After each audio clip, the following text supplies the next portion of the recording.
l'art.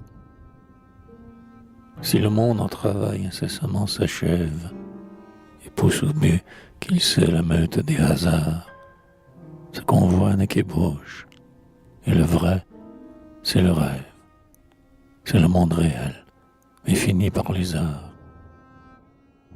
Sa beauté de demain, l'artiste la devine. Dans la scorie épaisse, il a pressenti l'or, et, plus impatient que la force divine, son génie a créé ce qu'elle essaye encore. S'il n'avait rien conçu d'une plus grande vie, ô Vénus de Milo, pourrions-nous t'admirer? Il a devancé l'heure où tu dois respirer, pour des amants parfaits sur la terre accomplie. Dans le marbre pesant qui n'a pas de regard, il t'a donné la forme, avant que la nature, issue de ta beauté tissée la fleur future, promise au seul baiser de ceux qui naîtront tard.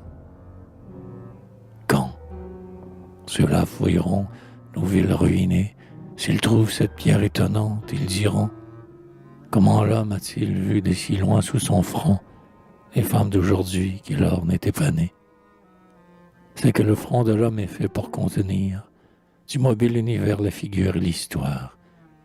Et si les traits des morts vivent par la mémoire, l'espoir prête la forme à la race à venir. Ah, la forme, bien fait que l'âme ingrate oublie.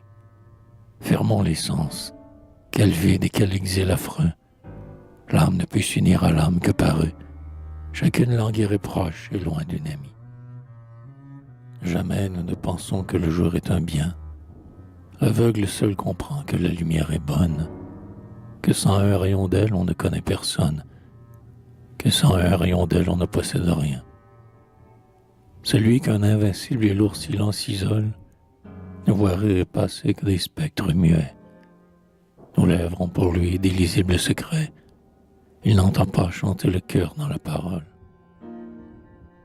L'âme a sa gamme intime et les sens sont la leur. L'artiste sait toucher ces deux claviers ensemble et, par l'émotion d'une air profond qui tremble, exprime et fait vibrer la joie ou la douleur.